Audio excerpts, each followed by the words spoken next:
ഓസ്ലറിൻ്റെ 5 ദിവസത്തെ കേരള കളക്ഷനും അതോടൊപ്പം തന്നെ വേൾഡ് വൈഡ് കളക്ഷനെ കുറിച്ചാണ് നമ്മൾ ഈ ഒരു വീഡിയോയിലൂടെ സംസാരിക്കാൻ വേണ്ടി പോകുന്നത്. അതിലേക്ക് വരാം. അതിൻ്റെ മുന്നേ മൂവി പ്ലസ് മീഡിയ എന്ന് പറയുന്ന നമ്മുടെ ചാനൽ ആദ്യമായിട്ട് കാണുന്നവരാണെങ്കിൽ സബ്സ്ക്രൈബ് ചെയ്യുക, സപ്പോർട്ട് ചെയ്യുക. 5-ാം ദിവസമായി ഇന്ന് വർക്കിംഗ് ഡേ ആണ്.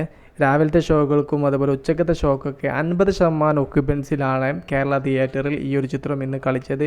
എന്നാൽ ഈവനിങ് ആൻഡ് നൈറ്റ് ഷോകൾക്ക് വരുന്ന സമയത്ത് 80% ഒക്യുപ്പൻസിയിലേക്ക് മാറാൻ ചിത്രത്തിന് സാധിച്ചു. അതുപോലെ ട്രാക്കിങ്ങിൻ്റെ അടിസ്ഥാനത്തിൽ തിങ്കളാഴ്ച വർക്കിംഗ് ഡേ ഈ ഒരു ചിത്രം 1.5 കോടി രൂപയോളം കേരള ബോക്സ് ഓഫീസിൽ നിന്ന് നേടുമെന്നുള്ള റിപ്പോർട്ടുകളാണ് വരുന്നത്. വേൾഡ് വൈഡ് ഇന്ന് 5-ാം ദിവസം 3 കോടിക്കടുത്ത് നേടാനും ചിത്രത്തിന് സാധിക്കും. അങ്ങനെയെങ്കിൽ 5 ദിവസം കൊണ്ട് വേൾഡ് വൈഡ് ഇന്ന് ഈ ഒരു ചിത്രം 26 CRൽ ഇടം പിടിച്ചിരിക്കുന്നു. ട്രാക്കിങ്ങിന്റെ സഹായത്തോടു കൂടെയാണ് കേരളത്തിൽ 1.5 കോടി വരെ നേടിയേക്കാം എന്നുള്ള റിപ്പോർട്ടുകൾ വരുന്നത്.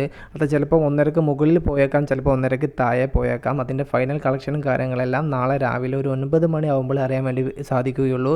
നമ്മൾ പെട്ടെന്ന് തന്നെ ട്രാക്കിങ്ങിൻ്റെ സഹായത്തോടു കൂടെ കളക്ഷൻ അപ്ഡേറ്റ്സുകൾ വേഗം അറിയാൻ ആഗ്രഹിക്കുന്നവർക്ക് വേണ്ടിയിട്ടാണ് ഇത്തരത്തിലുള്ള വീഡിയോ തയ്യാറാക്കിയിരിക്കുന്നത്. മൂവി പ്ലസ് മീഡിയ, ഞാൻ ജിനു ജനാസ്.